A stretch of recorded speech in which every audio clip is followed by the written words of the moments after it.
Hey yo, welcome to Geek Freaks. I am Frank and I'm with Jonathan. Hey yo.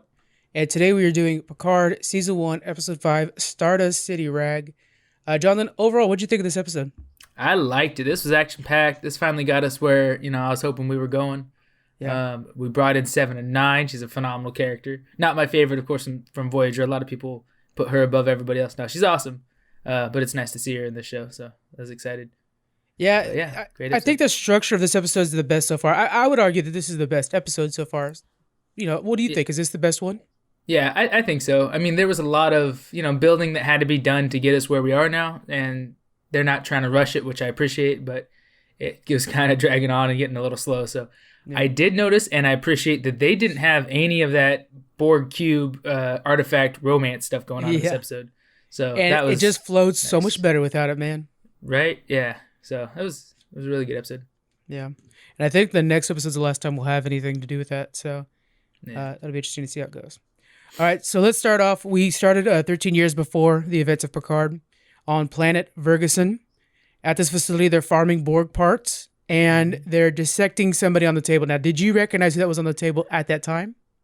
Yeah. Right away. I was like disappointed, heartbroken. Yeah. I was hoping they were bringing him in at some point, but I really didn't think it would be like this. At least not so fast. Maybe a couple episodes after he's introduced. But it's il.ink, who was a young Borg rescued from the Borg by Voyager, just like 7 of 9, freed and brought back. It was sad. We saw him getting disassembled without any kind of sedatives and I know. left to suffer, not even the mercy of death, until 7 of 9 finds him, tries to rescue him, and holding him close, he pretty much tells her just do it, just get it over with. And she shot him, put him out of his misery. That's so sad because as a Voyager watcher, I mean, we watched il.ink. He was kind of leading this band of kids that were separated from the rest of the Borg. And he was the only leader they had. And there was I really remember that episode of Voyager where they did a flash forward of like what would happen if Voyager just kept going? Yeah. And he's an adult. Him and Naomi. Yeah. And so you're kind of looking forward to that version of him. And we know from the lore wise, he becomes a lieutenant at one point. But it's just so sad to see this be his end. It's funny because I was watching it and I stopped it because I didn't notice it was il.ink right away. But I stopped it as soon as I did, and I was like, oh my God, they got il.ink back. This is going to be excellent. It'll be so cool. And that was like maybe a minute too short before I should have been celebrating. And so it was really hard to see him go. Yeah, when you see that high nose bridge, that was his, species trademark thing. And then I realized where his implant was. I was like, oh, that's so right. That's exactly right. Yeah. That episode, I keep thinking of il.ink right now. It's a good moment too. That episode, though, where they meet his family. I mean, how crazy is that episode? That kind of brands who he is, because all the other kids, Voyager was able to find their species and where they came from and return them back. Yeah. Well, this one, they found his parents and gave him back, and come to find out he was genetically modified with a disease to try to destroy the Borg. So they fed him to the Borg to try to wipe them out, which was not a bad idea, but that's messed up to do to a child. Yeah. And so that's when Voyager decided to take him on and, free him from not only the Borg, but his more or less evil parents that are trying to sacrifice him. So what is the name of the room, I guess you'd call it, where il.ink ended up becoming he mastered of this area? They ended up putting in 4 7 of 9, and it was a new piece of the set later in the series. The astrometrics lab. That one. Yeah, and so I can imagine him always just in there thriving, Yeah. Anyways, so it's sad, but il.ink has gone now, and but at least we have another Voyager member that had made a short appearance in Picard. We then see 2 weeks before the events of Picard on Freecloud, Bruce Maddox arrives. He's asking to see the boss, who ends up being Bjayzl. Maddox talks about how his facility was completely destroyed by the Tal Shahar, which is the Romulan secret police.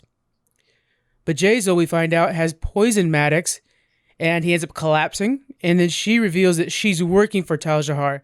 What do you think about Bjayzl as a character? Her design, this location, Freecloud. What do you think about it all? It actually reminds me a lot of Saga. You remember in the comic series Saga, there's that Sextillion, I think is the planet. That is, if you got money, you can have anything you want pretty much on that planet.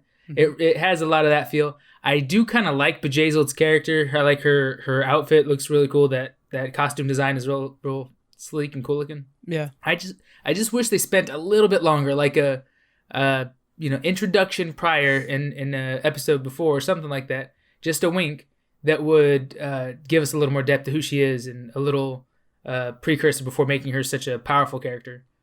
But I mean, they built her up and kind of brought her down in the same swing. But that's exactly what we've been complaining about so far, is that we wanted that Star Trek feel. And that's exactly what would happen in a normal episode. You'd be introduced to a colony of where they have this powerful medicine thing, and you're like quickly introduced to everything. And then at the end of it, the doctor solves everything or something like that. You know, it's all up and down in one episode. This one, we had that. But I do see, like, Bejazel seems so important to now be gone. Yeah. You know what I'm saying? Spoilers for the end of the episode, but yeah. Right. And as powerful of a person she is, it didn't take a lot for the Picard crew to take out her entire security force and take her out. So, or Picard/7. But yeah, it was a little too convenient later on. I wish that she had more power, I guess, because she plays as if she has power. But then when you see it, it's just kind of like her cards are all on the table. She doesn't really have much to work with. So that's true. It was still a really cool character, but I think they could have just kind of beefed her up that way. Yeah, I totally agree with that. Moving forward, we're at current day now on Picard's ship. Seven and Picard are discussing her work with the Fenris Rangers. I love the Fenris Rangers already. That just sounds like such a cool thing.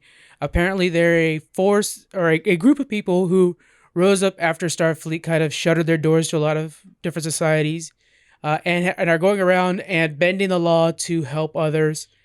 I want a show after the Fenris Rangers so bad. What do you think? This sounds like a band of space Batmans. Is really yes. It's just like or Han Solos. It's a bunch of people that got together and they're like, you know what? These people are suffering. Apparently, this great empire of the Federation has just turned their back to everybody. So we're gonna do whatever it takes, no matter who we have to, rob from, murder or whatever, to bring at least some resemblance of peace to these cultures, these societies, or these planets. Yeah. So I think it's awesome. She's out there just, kicking ass and doing what it takes. Though she, burns a lot of bridges and makes a lot of enemies and has tons of skeletons in her closet, she's doing what she thinks is best to bring peace to a bunch of different societies. Yeah, and I like the idea that there's a faction that rose out of that too. So I think we'll see them again in the future. We have a little bit of a teaser to that. I'm excited to see how the entire faction looks as a band. I feel like you're right. It will be like the Rebel Alliance in Star Wars, that appeal, Yeah, and I like how they have a reputation not as, like Picard called her a renegade or whatever. Not necessarily from what other people say. It sounded more like they were the police. Like they watch out because they will keep people held accountable to. They'll keep justice in that sector or whatever. Yeah. We learned that the rest of the crew already know about Seven just because she's so notorious. She's this ex-Borg ranger. It does sound like an amazing mythological character, and that's what it is. She's kind of this legend throughout, the space area there. We also learned that Agnes had a relationship with Maddox previously. Now, did we have hints of that before, or is this the first time we're learning about it? I think that's the first time, because the only history we know is that they worked together, and she helped him with his research and stuff, or helped him develop, synth technology or something. Right. But I don't think we ever saw anything like that. In fact, I for some reason thought that she was telling everybody that he was her dad, but I must have just been mixed that. It must have just been her colleague or her boss or whatever. Yeah. But yeah, I thought they had that kind of, father-daughter, mentor-mentee kind of relationship, but apparently not. We see a scene with them kissing. So. Yeah. I thought they were colleagues. I didn't know that they were actually in a romantic relationship. But yeah. Mm-hmm. As they approach Freecloud, this is kind of a fun little side thing. I liked how they started getting pop-up ads. Yes, that was really cool. Like it was holograms that were being beamed into their ship, and they have to like smack them away, or she had to punch the head off of the robot. Yeah, that was pretty funny. Because I mean, as annoying as modern day ads are and computer pop-ups and stuff, like you can imagine, the better technology we get, the more they're just gonna find ways to pretty much inject ads into your brain. So that was kind of a cute way to represent it. So the plan is to infiltrate Bejazel's facility. We have Rios, who's going to be this in-between man. Picard is acting as a seller of Seven, basically captured her. What do you think of this plan? Do you think it's a good plan or a little too simple? What do you think?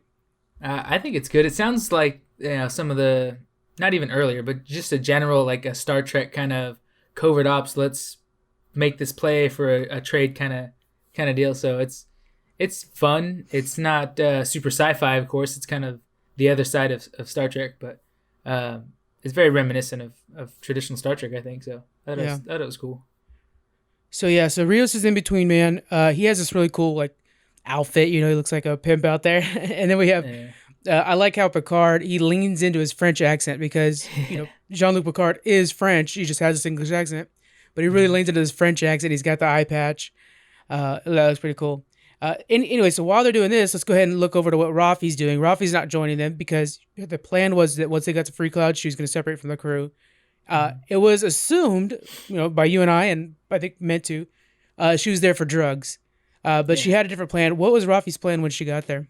Yeah, so we know it from when Picard first reunited with her that she's been smoking or using that snake venom or snake bite or something like that. Yeah. And then we even see an ad for it when they're arriving on the ship. That was one of the things that popped up. So I was like, oh yeah, that's a reminder for everybody that she's a drug addict and that's what she's really looking for, but she's going to help them, get there, and then she's going to go off and bury herself in drugs or something. Yeah. But then, we come to find out that she's actually there trying to find her son who, ran off because she was a terrible mom and separated himself and went to go start his own life. And it was kind of like heartbreaking that, she found him and he is at a point in his life, he doesn't want anything to do with her.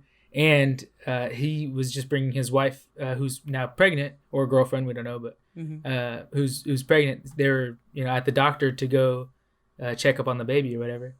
And so, and his girlfriend or wife is Romulan. So that was kind of cool. I thought she was Vulcan. Was she Romulan? Yeah, with the highbrow arches and the forehead and all that stuff. Yeah, she looked, to me, I don't know, I might have been wrong, but looked full on Romulan, which is a cool kind of, interracial, intercultural, interspecies, whatever relationship. Yeah. Okay, so we're here. We're at the point now where Picard's about to present 7 of 9. When he does, but Jace was all excited. She's been waiting, hoping it was 7 of 9. And then 7 starts to kind of reveal a little extra. And we come to find out these two know each other from before.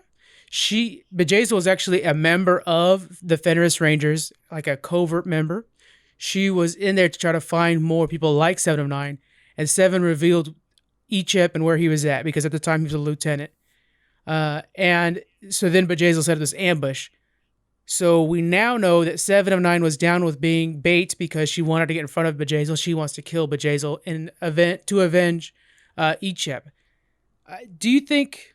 What do you think about this backstory? I also thought there was maybe a little bit of a romantic twist between her. Did you see that, or was that just me? Yeah, I didn't really see that. To me, the backstory was just a little too shallow. It was a little too simple. I would have much preferred if we had spent a lot less time on the Borg ship the last, few episodes, and just started putting in a little bit of groundwork of this story. I mean, I know they're going to move on to another story, but this was a interesting one, a good one. We could have had a little bit, cutscenes, just small clips that kind of fed us a little bit of background to show more. I mean, I know that there was a suspense, a twist they wanted to reveal, but even if they took more time to unravel this episode and break it into 2 or something like that, it would have been nice to kind of see that play out better, see more of that vengeance that 7 was trying to get and why. One thing I think too, you and I may have a little bit of a bias on this one because we're such big 7 of 9 fans in the Voyager family that we've been chomping. I mean, I remember when I saw the first Picard trailer, it was 7 of 9 that I was talking about. And this is it, so it's just like, you guys couldn't have been teasing this out a little bit longer, giving us a little bit more information. So there's also kind of that bend to it as well. It's like, I'm going to watch the new 7 of 9 show that has Jean-Luc Picard in it too. Yeah. I was like, man, they should have got a lot of preamble before they get to 7 of 9. Right. Yeah, so I'm not very optimistic, but I'm holding out and hoping that she's a regular member in the cast and the crew. I think she will be, yeah. Yeah, maybe it'll be estranged a little bit here and there, like she'll go off and do some kind of adventure and then come back and join him riding a space octopus or something, but I think she'll be I think she'll be the cool wild card. Hopefully she stays around. Space Kraken. Yeah, exactly. So, Seven makes the move. She ends up basically taking Bjayzl as a hostage. And tensions arose, or the tension rises, and even Picard says, like, everybody could stop pretending now, you know. Eleanor, who's, again, the Drax of the group, is like, are we still pretending? I like how Eleanor's like that, you know. Yeah. And he says, no, I think we're all done with pretending. And it ends up finally getting down to the point where 7 of 9 agrees, look, I'll spare your life, Bjayzl, but we want Maddox, and let's teleport the crew up to the ship. Mm-hmm. So we're at that point. Maddox is on the ship. He's like near death, right? He's in their sick bay. A quick little thing, too. They keep calling the hologram EMH in this one. Did you notice that? They do, and you know why that is? Why is that? He has like 5. Okay. He has 4 or 5 he did have that one with the crazy hair earlier, too, so I was like, that's a different one. Yeah. Okay. Yeah, he has that. Yeah, he has like 4 or 5 different holographic programs. One is a navigational program, and one is a medical. And I was Googling it, trying to figure out what the other ones are. But they don't necessarily. I couldn't find anything that says exactly what all 4 or 5 are. That's so cool. I cannot wait for the scene where they're all on hand. Like that's gonna be a lot of fun. It's gonna be a mess for the poor CGI guy, but it'll be fun. Yeah, it's cool that this actor has to play so many different characters in one show now. That's kind of an interesting twist. He does really good. I think it might have been the last episode where they had one that was a pilot and he only spoke Spanish and he was kind of had messed up hair. Did you catch that one? Yeah, that's the navigational hologram. That's the navigation. Yeah. Okay. Yeah, I like that one. The medical one is real clean cut, professional. Yeah, almost a British accent or something like that. Yeah. Yeah, that's funny. So Maddox is on the ship and he's near death, and the EMH is trying to help him, and Agnes is there too. So is Picard. Mm-hmm. Picard starts talking to him, and he's kind of telling Picard, like, look, this is just how it went down. Basically breaking down the fact that, like, you have to go save them. Tells Picard where to find Soji, so now we know that the crew's going to be headed to the Borg cube. Mm-hmm. And then Picard go ahead and leaves him for rest. Then we have some crazy ass moments. Agnes kills him, which is nuts. Did you see that coming? Not at all. I mean, I thought, I think he had a opportunity to redeem himself to her too. I think we saw when she came up to him, she approached him, and he was conscious and seemed more coherent at the time. So I can't remember what she asked him, but she's happy to see him, it seems like.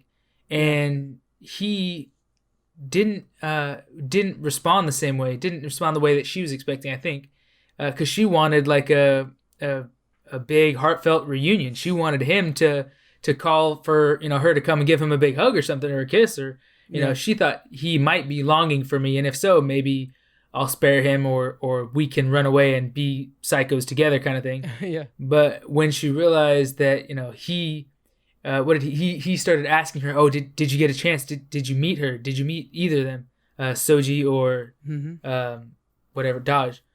Yeah. And she's like, no, and he's like, oh, they're perfect. They're flawed, but they're perfectly flawed. And so he's just so proud of his work and the work that they worked on together. That makes sense, but you see by the way he's talking that he sees their relationship differently. He sees it as, oh, we worked together so well. We did such a great, made such a great creation, so he only sees her as a business partner or a coworker. And I think she was waiting for that romantic spark to ignite again, and for him to, oh my God, I can't believe you're still alive. I thought I lost you. I never seen you again. Mm-hmm. I loved you. The only thing that kept me going all these years was thinking about you, kind of thing.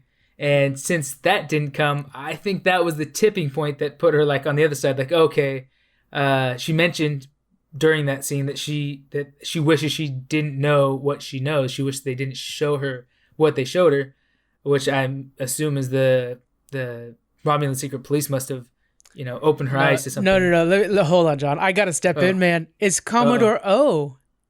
Oh, yeah. Oh. Remember before she left, Commodore O took her aside to talk to her. So I think she's working for Starfleet to make sure that Picard is unsuccessful. Oh, man, that's messed up. Yeah.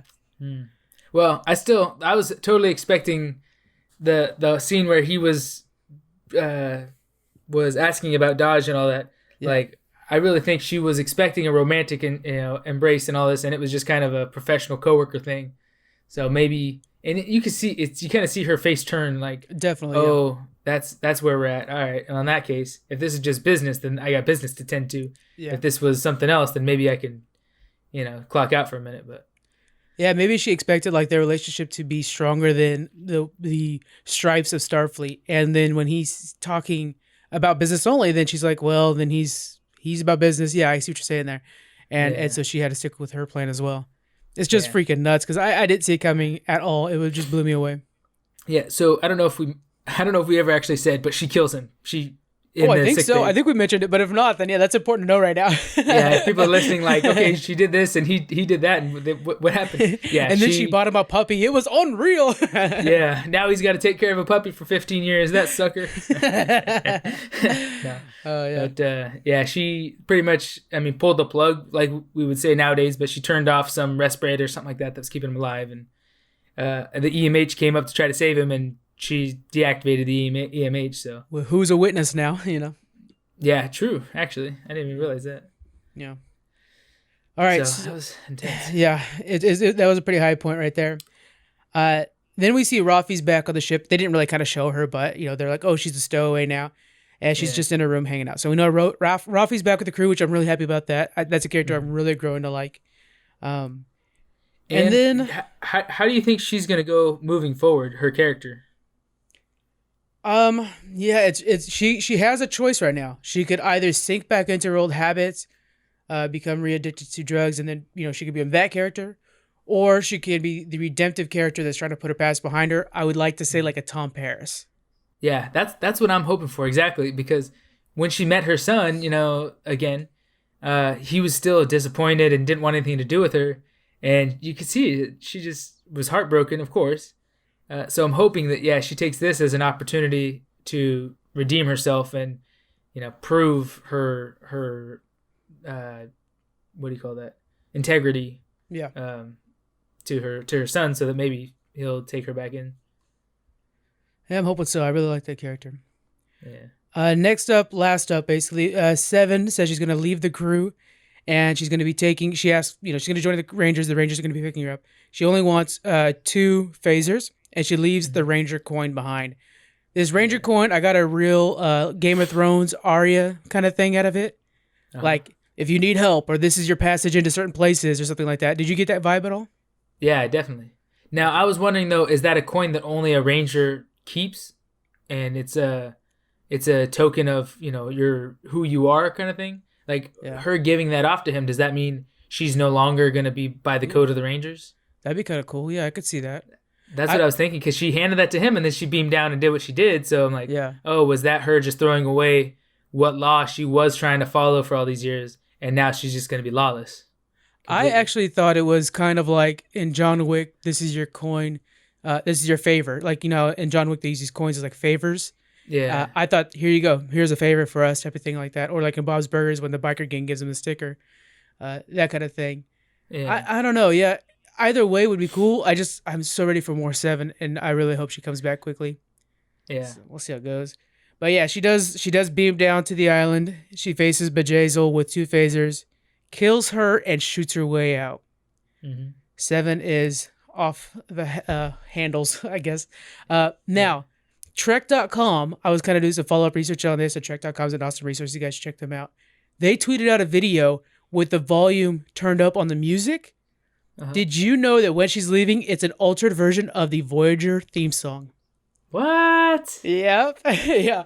I had to retweet and just be like, you guys are awesome. That's tight. Yeah. And I had to hear it like a couple times before I'm like, dun, dun, dun, dun, dun, dun, dun. I was like, oh, that is it. That is the Voyager. It's just changed enough to where you can't hear it right away, but you're like, oh, that is the Voyager song. Man, that's cool. That's smart. Yeah. So they do that more. Little extra geeking out right there. That was pretty great. Yeah. For the next episode, we see the crew's finally approaching the Borg cube. So we're going to have our confrontation there. It looks like the Narek sisters getting on board or facing the Picard crew. So we're going to have some sort of confrontation there. Any moments you're excited to see there? I'm hoping we see... I do like how they already kind of set it up that, hey, not only are we sneaking into Romulan territory, but we're sneaking into Romulan territory and trying to sneak onto a Borg cube. This seems crazy to everybody else, right? But I'm pretty sure we're going to see a redeeming moment for Narek where he turns on his sister, helps free Soji, and helps them escape. And maybe he dies in the process, or maybe he joins the crew one way or the other. I think he more than likely will die freeing her, but he'll redeem himself and all that good stuff. So I'm hoping we see something like that. The actor's somewhat big. He's on, I think, like Outriders or something like that. He's actually kind of a bigger actor. Okay, yeah. So I have a feeling he'll be around. Yeah. If it's kind of a standard plot, then he'll join Picard's crew. If they want to twist it up, then he'll do something different, and we'll figure something else out. But yeah, I'm anxious to see it. This is kind of what the season so far has been building up to. So exciting. Yeah. I hope they take their time though. I don't want to quick jump to the end. Like, let's explore the Borg cube for a little while you're in there. Run into a couple hurdles that you got to figure your way around. I mean, it doesn't even have to be a one-part episode. Kind of, if you have to get in and then you get trapped, and then that's the end of one episode, and then the second episode you're trying to find a way out, and you come around to it and escape. Then I'm okay with two-parters. I love two-parters. That'd be great. And then kind of also explore like the Romulan defenses of the Borg cube. I would like to see that as well. Yeah. All right, guys, that's gonna be it for this week. We will see you guys next week. Bye.